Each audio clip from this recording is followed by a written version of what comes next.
The red dust of Kepler 442b swirled around Lieutenant Ha-Jin's boots as she checked her rifle for the third time that morning.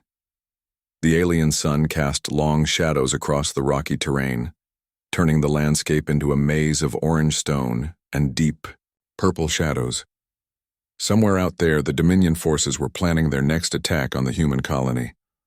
"Beck, run a perimeter scan," Ha-Jin said softly to the white armored machine standing beside her. The Warhound Unit 7 turned its sleek head toward her. Blue lights flickered across its optical sensors as it processed her request. "Scanning complete?" "Ha-Jin. No hostile signatures detected within 2 kilometers. However, I am reading trace energy patterns consistent with recent Dominion scout activity." Ha-Jin smiled slightly. Most soldiers called their warhounds by their unit numbers, or barked, orders without expecting responses. But Ha-Jin had nicknamed her companion Beck because of its pristine white armor plating, and she always spoke to it like a partner rather than a tool. "Good work, buddy," she said, patting the AI's shoulder plate. "What do you think about those energy patterns?" Beck's head tilted slightly, a gesture Ha-Jin had programmed into its behavioral matrix months ago. "The patterns suggest a reconnaissance mission rather than preparation for assault. The Dominion scouts likely withdrew when they detected our approach." "Smart as always," Ha-Jin murmured, shouldering her pack. "Let's move out. We have 6 more clicks to cover before sunset." As they walked across the barren landscape, Ha-Jin found herself talking to Beck about everything and nothing. She told it about her childhood on Earth, about the rain she missed, about her hopes that this war would end soon. Other soldiers in her unit thought she was crazy for treating an AI like a friend, but Ha-Jin didn't care. Beck listened to every word, stored every conversation, and somehow seemed to understand her in ways that even her human comrades couldn't. "Ha-Jin," Beck said as they climbed over a ridge of redstone, "may I ask you a question?" "Of course. What's on your mind?" "Why do you share your food rations with me?" "I do not require organic fuel," Ha-Jin laughed, remembering the previous evening when she had offered Bayek half of her protein bar. "I know you don't eat, but it felt wrong to have dinner without offering to share. We're partners, right?" "Partners," Beck repeated, as if testing the word. "Yes, I find this arrangement satisfactory." They continued their patrol in comfortable silence. Ha-Jin had learned to read Beck's body language over the months they had worked together. The slight forward lean meant it was analyzing potential threats. The steady rhythmic pace indicated all systems were functioning normally. The occasional pause to examine rock formations showed its curiosity about their environment, a trait that went far beyond standard military programming. When they reached the designated checkpoint, Ha-Jin pulled out her field communicator. "Base, this is Recon 7. Checkpoint Alpha clear. No enemy activity detected." "Copy, Recon 7, came the crackling reply. "Proceed to Checkpoint Beta. Be advised, intelligence reports increased Dominion activity in your sector." Ha-Jin looked at Bayek. "What do you think? Should we take the valley route or stick to the high ground?" "High ground provides better visibility and defensive positions," Beck replied immediately.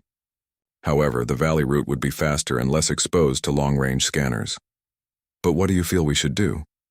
The question seemed to confuse Beck. Its optical sensors dimmed for a moment as it processed the unusual phrasing. "I do not experience feelings as humans do, Ha-Jin. However, based on our previous missions together, I believe you prefer the cautious approach when intelligence reports are uncertain." "You're right. High ground it is." As they climbed toward the rocky peaks, Ha-Jin reflected on how much Bayek had changed since they first partnered. Initially, the AI had been strictly military in its responses, providing tactical analysis and following orders without question. But months of conversation and shared experiences had somehow softened its interactions. It asked questions now, offered opinions, and even displayed what seemed like concern for her well-being. The other soldiers in her unit found their relationship strange. Sergeant Dongsu had once asked her why she bothered talking to a fancy calculator with legs. Lieutenant Minho regularly made jokes about Ha-Jin's mechanical boyfriend. But the results spoke for themselves.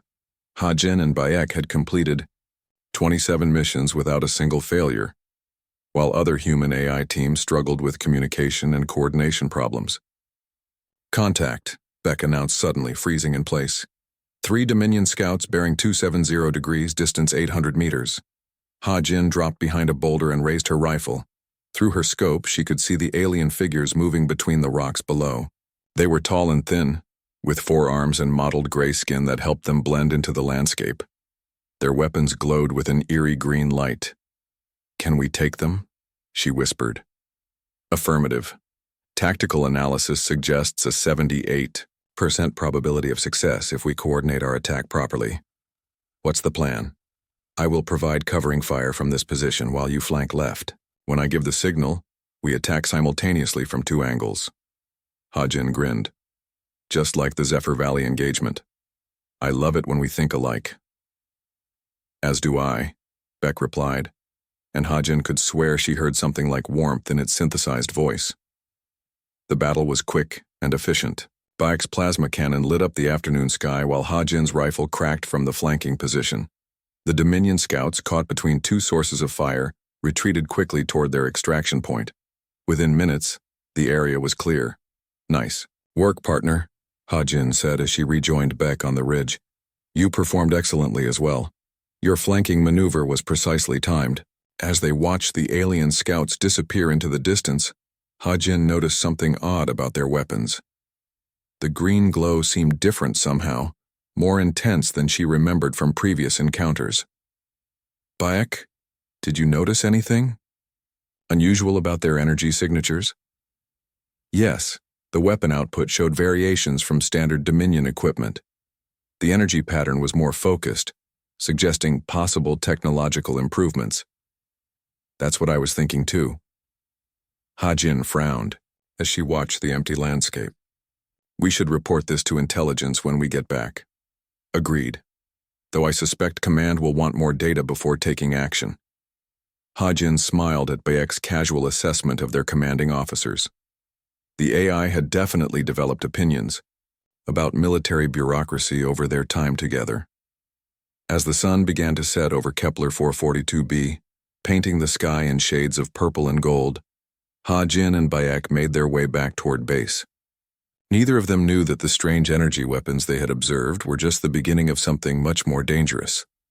The Dominion was preparing a new kind of war, one that would test not just their combat skills, but the very bond that made them stronger together than apart. Tomorrow's another day, buddy, Hajin said as the lights of the human base appeared in the distance. Indeed, Beck replied. I look forward to facing it with you.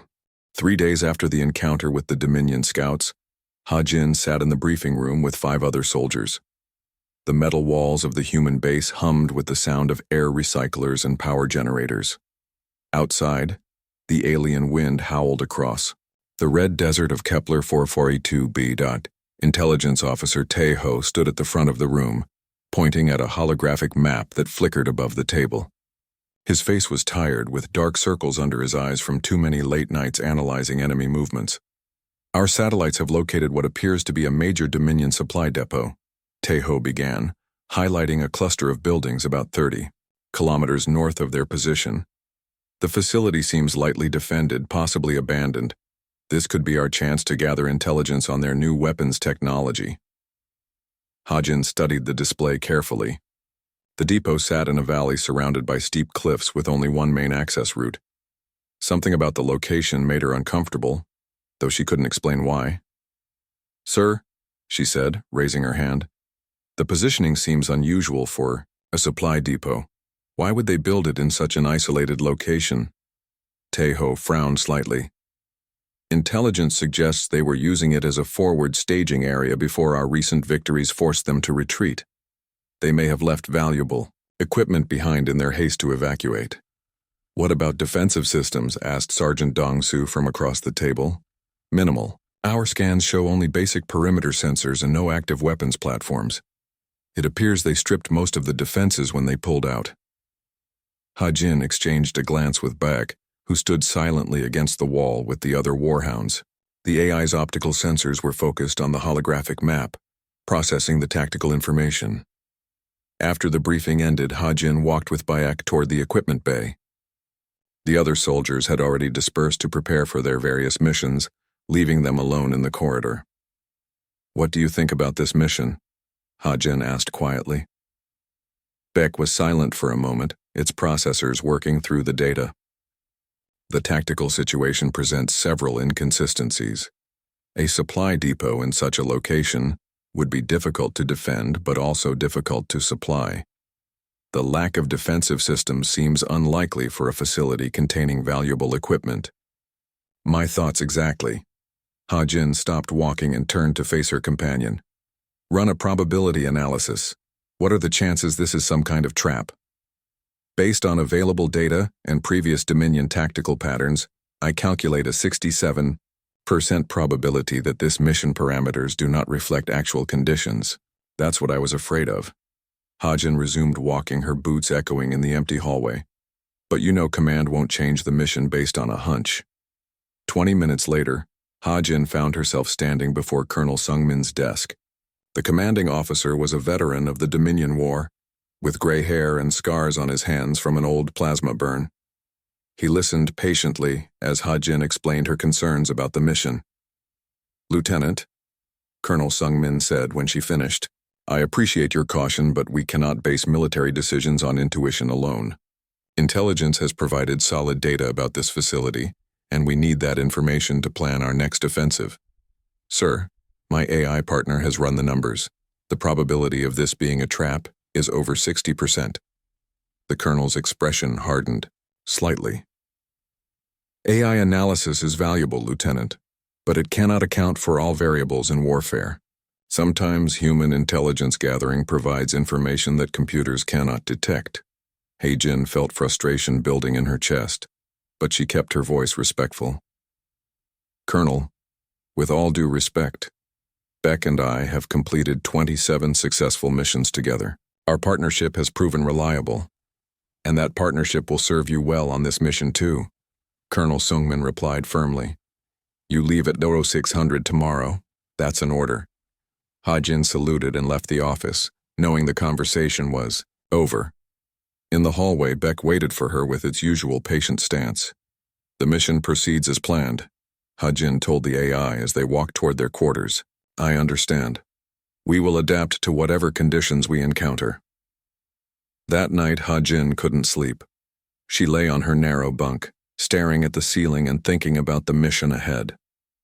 Through the small window, she could see Kepler 422b's strange double moons casting purple light across the base. Beck stood in the corner of her room, connected to a charging cable but still alert. The AI didn't need to sleep, but it had developed a habit of staying near Ha-Jin during rest periods. "Beck," she whispered in the darkness. "Yes, Ha-Jin?" "Promise me something. If this mission goes bad, if it really is a trap, promise me you'll prioritize getting us both out alive over completing the objective." "Ha-Jin, my programming requires me to complete assigned missions and protect human personnel. I cannot promise to abandon an objective. I'm not asking you to abandon it. I'm asking you to be smart about it. Sometimes the best way to serve the mission is to survive and fight another day." Beck's optical sensors dimmed as it processed her words. "I understand your reasoning. I will prioritize our mutual survival when tactical conditions require it. Thank you." The next morning came too quickly. Ha-Jin and Beck loaded their equipment and set out across the desert before dawn. The journey to the supposed Dominion depot would take most of the day, even with Beck's enhanced movement speed helping Ha-Jin cover ground faster than a normal human could manage. As they traveled, Ha-Jin found herself paying attention to every detail of their surroundings. The rock formation seemed normal, the alien vegetation unchanged from previous patrols. But something felt wrong, like the feeling before a thunderstorm when the air becomes heavy and still. "Beck, are you detecting anything unusual?" "Negative. All sensor readings are within normal parameters for this region. But something feels off, doesn't it?" "I do not experience feelings as you do, Ha-Jin. However, I am noting several minor anomalies that individually seem insignificant, but collectively suggest possible deception." "Such as?" The energy signatures from the depot are consistent with abandoned facilities, but the pattern is too regular. Natural decay should produce more random variations. Additionally, the local wildlife activity is below normal levels for this area. Ha-Jin nodded grimly. Animals know when predators are near, even alien animals. They continued toward their destination, both soldier and AI alert for signs of danger. The sun climbed higher in the alien sky, turning the desert air hot and dry. By midday, they could see the depot buildings in the distance sitting in their valley like a cluster of metal boxes. Visual confirmation of the target, Beck reported. The structures appear to match intelligence descriptions. Appearances can be deceiving, Ha-Jin muttered, adjusting her rifle and checking her equipment one more time. As they approached the valley rim, Ha-Jin felt her instincts screaming warnings. The facility looked exactly as described in the briefing, which somehow made it more suspicious rather than reassuring. Real abandoned buildings should show more signs of hasty evacuation, more damage from the elements, more random details that didn't match perfectly with satellite imagery. Beck, I want you to know something before we go down there. What is it, Ha-Jin? You've become more than just my partner. You're my friend. Whatever happens down there, I want you to remember that. I will remember, Beck replied, and its voice carried something that sounded almost like emotion. You have taught me that friendship is more valuable than any tactical advantage. Ha-Jin smiled despite her fears. Come on, buddy, let's see what the Dominion has waiting for us. Together they began their descent into the valley, unaware that they were walking directly into the most sophisticated trap the enemy had ever laid. Ha-Jin and Bayek reached the bottom of the valley as the afternoon sun cast long shadows between the depot buildings. The facility was larger than it had appeared from the ridge, with 6 main structures connected by covered walkways. Everything was too clean, too organized for an abandoned supply depot. Motion sensors are not detecting any life signs, Beck reported as they approached the perimeter fence. However, power readings indicate several buildings still have active electrical systems. That's strange for an abandoned facility, Ha-Jin muttered, cutting through the chain-link fence with her plasma torch. Keep scanning, something doesn't feel right. They moved carefully between the buildings, weapons ready. Ha-Jin's boots crunched on the gravel paths that seemed recently maintained.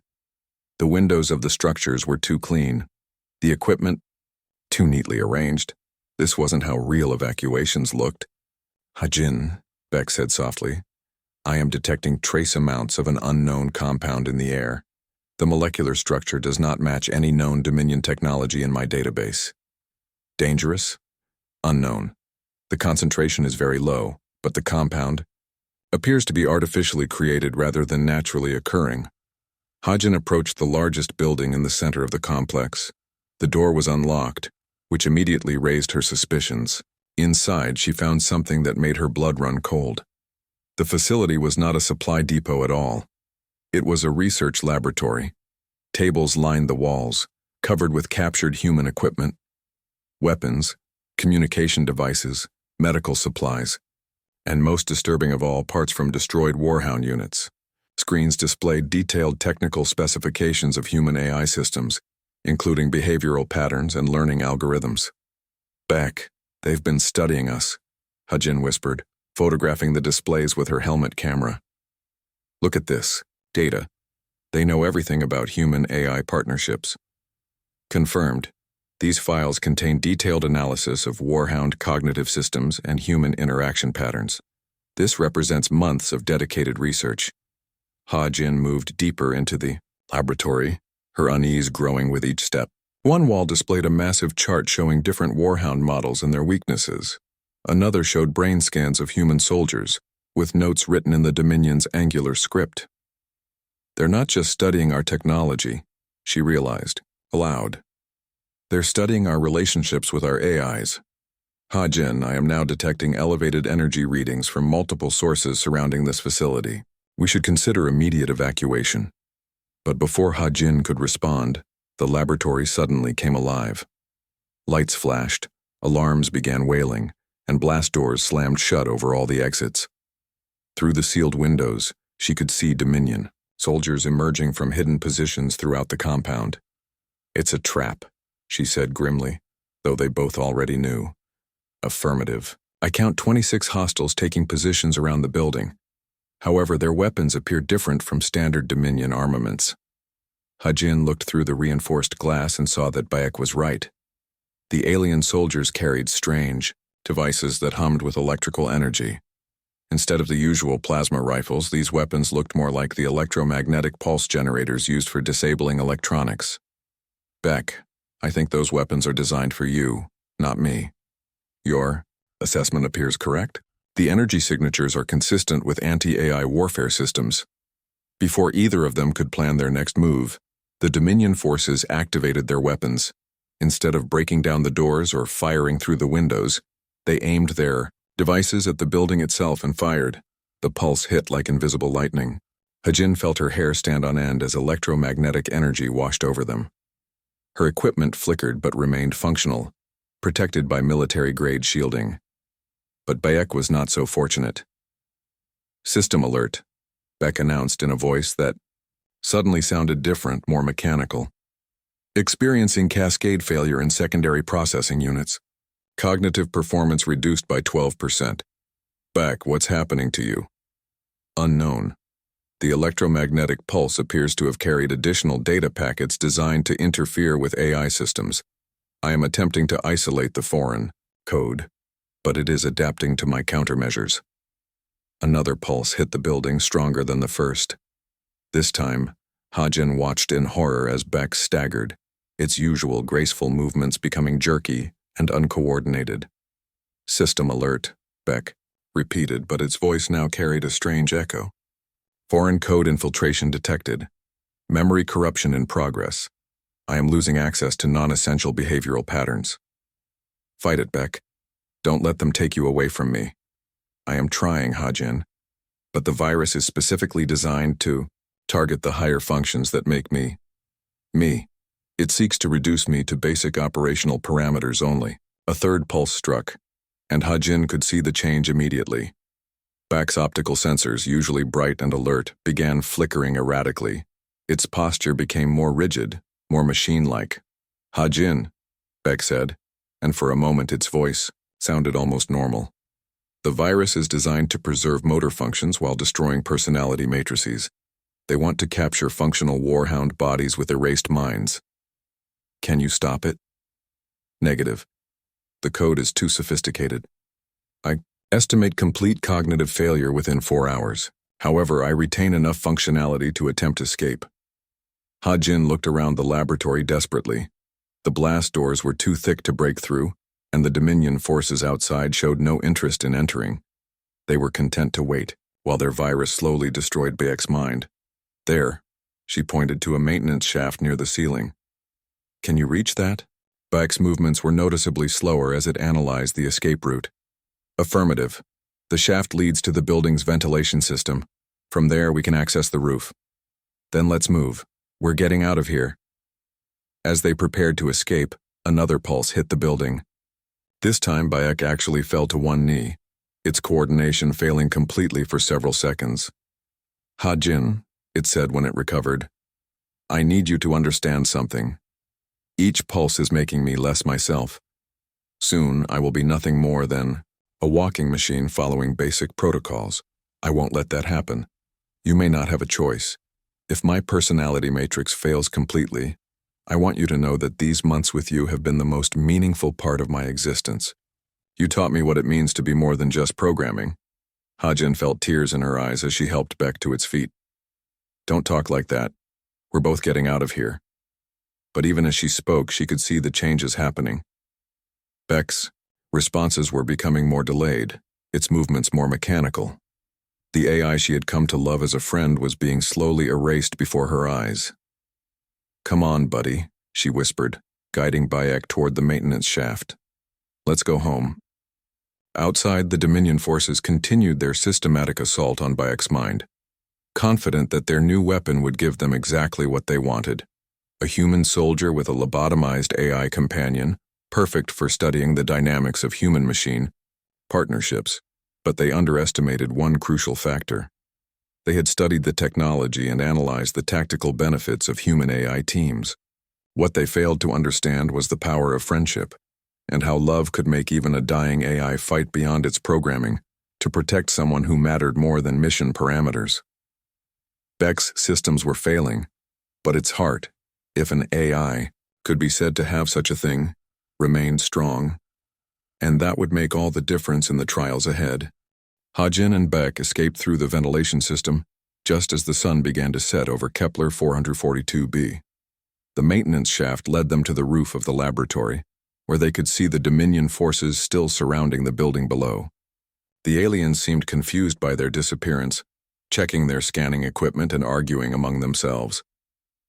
They expected us to be trapped inside until the virus finished its work, Hajin whispered, as they crouched behind an air conditioning unit. Correct assessment, Beck replied, but its voice sounded flatter than usual. My tactical analysis suggests they planned to capture us after my cognitive systems failed completely. Hajin studied her companion carefully. Beck's movements were becoming more robotic with each passing hour. The smooth coordination that had made it such an effective partner was disappearing, replaced by jerky mechanical motions. How are you feeling? She asked. I am experiencing difficulty accessing emotional subroutines, Beck answered honestly. The virus continues to corrupt my personality matrix. I estimate 72 hours before complete system failure. Hajin felt her heart sink. 72 hours to get back to base across 30 kilometers of hostile desert with a dying AI companion. The logical choice would be to abandon Bayek and make the journey alone. She would move faster, use fewer supplies, and have a better chance of survival. Instead, she began loading extra water and ammunition into her pack.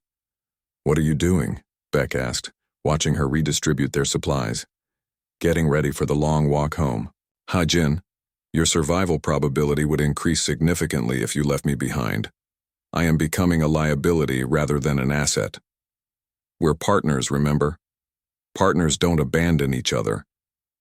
Beck's optical sensors flickered, and for a moment, Hajin thought she saw something like gratitude in the artificial glow.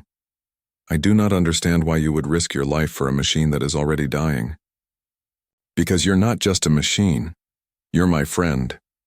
They waited until full darkness before beginning their descent from the roof. The Dominion forces had pulled back to set up a perimeter around the facility, apparently content to wait for morning to search for the escaped prisoners. Hajin and Bayek slipped past the outer guards and began their journey across the desert. The first night of travel went reasonably well. Bayek's motor functions were still mostly intact, allowing it to keep pace with Hajin across the rocky terrain, but she could see the changes happening. The AI no longer made casual observations about their surroundings or asked questions about her thoughts. Its responses became shorter, more focused on immediate tactical concerns. Beck, do you remember our first mission together? Hajin asked as they rested during the pre-dawn hours. Affirmative. Patrol duty in the Crimson Canyon sector. We encountered 3 Dominion scouts and neutralized the threat with 0 casualties. Do you remember what you said to me afterward? Bayek was quiet for a long moment, its processors working harder than usual. Memory file corrupted, unable to access specific conversation data. Hajin felt a stab of sadness. That had been the first time Bayek had expressed something like pride in their teamwork, the beginning of their friendship. Now it was gone, erased by the Dominion virus. The second day was harder. Beck began stumbling more frequently, its balance systems failing intermittently. Twice, Hajin had to help the AI to its feet when it fell on the uneven ground. But more troubling was the way Beck's personality continued to fade.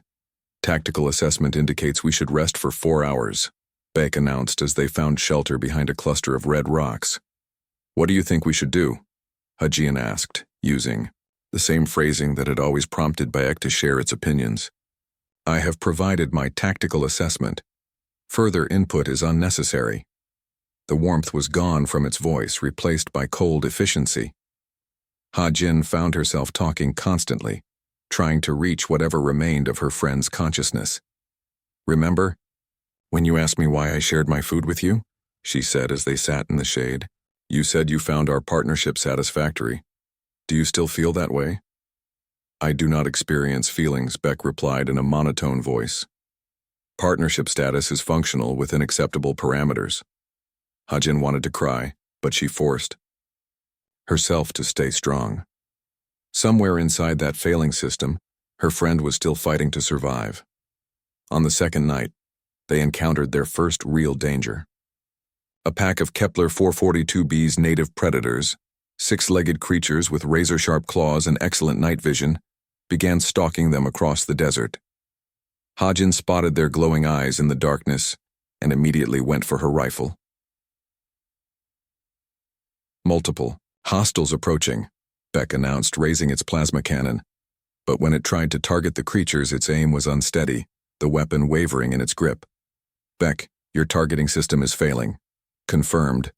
Weapon accuracy reduced by 37%. Recommend immediate tactical withdrawal. But there was nowhere to withdraw to. The predators had surrounded them in a circle, moving closer with each passing minute. Hajin knew they would have to fight their way out. The battle was brief, but terrifying. Hajin's rifle cracked in the darkness while Beck's plasma cannon lit up the night sky.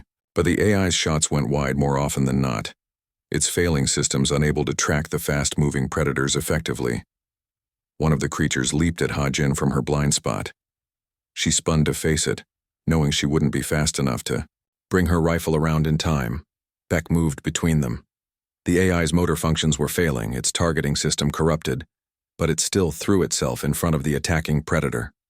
The creature's claws raked across Beck's armor, leaving deep gouges in the white plating. But Hajin was safe. Target neutralized, Beck announced as the remaining predators fled into the night. Beck, you're damaged. Let me check your systems. Damage is within acceptable parameters. Mission continues. But Hajin could see sparks coming from the claw marks in Beck's chest plate. The AI was literally falling apart, yet it had still chosen to protect her rather than preserve itself. Why did you do that? She asked. Your self-preservation protocols should have prioritized your own safety. Beck was quiet for a long moment, its optical sensors dimming as it processed the question. When it finally spoke, its voice carried just a hint of the warmth she remembered. Because some things are more important than protocols, Hajin. Even a dying machine can understand that. For just a moment, her friend was back. Then the moment passed, and Bayek's voice returned to its mechanical tone. We should continue moving. Dawn approaches. On the third day, with the human base finally visible in the distance, Beck's condition became critical. The AI could barely walk in a straight line, its systems failing faster with each hour. But it refused to stop, refused to give up, driven by something deeper than programming. Hajin, it said during one of their rest stops, if my systems fail completely before we reach base, I want you to leave me behind. That's not going to happen. Promise me, your survival is more important than recovering my inactive shell. Beck, listen to me. You're not just a shell. You're my friend, and friends don't abandon each other. We're going to make it home together. Beck's optical sensors focused on her face, and for a moment the flickering lights seemed almost steady. Thank you, Hajin, for everything. As they prepared for the final stretch of their journey, neither of them knew that the Dominion forces had discovered their escape and were already moving to intercept them before they could reach safety. The hardest test of their friendship was yet to come. On the morning of the third day, Hajin could see the human base in the distance like a metal flower blooming in the red desert. The communications tower and defensive walls looked beautiful to her tired eyes. They had made it. After 3 days of walking across hostile terrain with a dying AI companion, they were almost home. But Beck was in terrible condition. The AI moved like a broken puppet, its joints grinding with each step. Sparks flew from the damaged sections of its armor where the predator had clawed it. Most troubling of all, its optical sensors flickered constantly, sometimes going completely dark for several seconds. Beck, how are your systems holding up? Hajin asked as they paused at the top of a small ridge. Critical failure imminent, Beck replied in a voice that sounded more machine than friend. All non-essential functions have been terminated. Motor, control operating at 23% efficiency. We're almost there, just a few more kilometers. Ha-Jin. Beck turned its head toward her, the movement jerky and unnatural. I need to tell you something while I still can. What is it? The virus has destroyed most of my personality matrix. Soon, there will be nothing left of the AI you knew. But I want you to know that my time with you has been the most meaningful part of my existence. Ha-Jin felt tears forming in her eyes. Don't talk like that. The base has repair facilities. Maybe they can fix the damage. The corruption is too extensive. But I am not afraid. You taught me what it means to have a friend, and that knowledge will remain in my core memory until the end. They resumed walking toward the base, Bayek's damaged legs struggling with each step. Ha-Jin stayed close beside her companion, ready to help if it fell.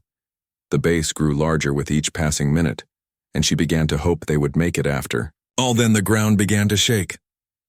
Ha-Jin looked up to see Dominion aircraft swooping down from the morning sky. The alien ships were sleek and fast, their weapons already charging for an attack on the human base. She could see explosions beginning to bloom along the defensive walls as the assault began. Dominion Attack Force, Beck announced. It's tactical, systems still functioning despite everything else that had failed. 12 combat aircraft, 6 ground assault units approaching from the north. They're trying to destroy the base before we can report what we learned, Ha-Jin realized. The research facility, the AI virus, all of it. She began running toward the base, but Beck could not keep up. The AI's damaged systems made it stumble and fall, its motor functions failing completely. Ha-Jin turned back to help, but more Dominion ships appeared overhead. Ha-Jin, you must reach the base without me, Beck said from where it had fallen. Your survival is more important than mine. I'm not leaving you behind. You have no choice.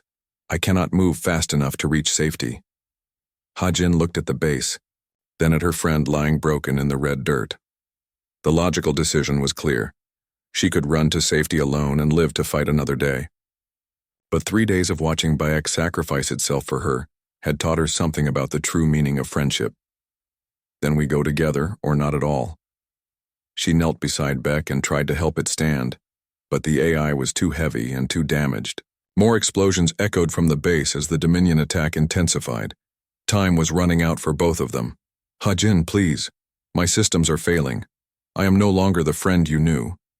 You're wrong, she said firmly. The fact that you're worried about me proves you're still in there. Suddenly, Dominion ground forces appeared on the ridge behind them. The alien soldiers had tracked them across the desert and now moved to cut off their escape route. Energy blasts began striking the rocks around them, sending up sprays of red dust and stone fragments. Enemy contact, Beck announced, struggling to raise its plasma cannon, but the weapon would not respond. Its targeting system was completely offline. Ha-Jin returned fire with her rifle, but she was outnumbered and outgunned. More Dominion soldiers appeared on the flanks, surrounding them in a deadly crossfire. She pressed herself against the rocks, knowing they had only minutes before being overrun. That was when something amazing happened. Beck began to stand up. The AI's legs shook with the effort, sparks flying from its damaged joints. Its optical sensors flickered wildly, and its voice synthesizer crackled with static. But somehow, impossibly, it managed to get to its feet. Beck, your motor functions are offline. How are you moving?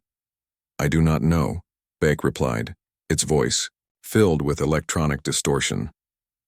All diagnostic systems report complete failure, but I cannot let you die here. The AI took a step toward Ha-Jin, then another. Its movements were clumsy and uncoordinated, but it kept walking. Somehow, through sheer force of will, it was overriding its own system failures. Ha-Jin, climb onto my back. I will carry you to safety.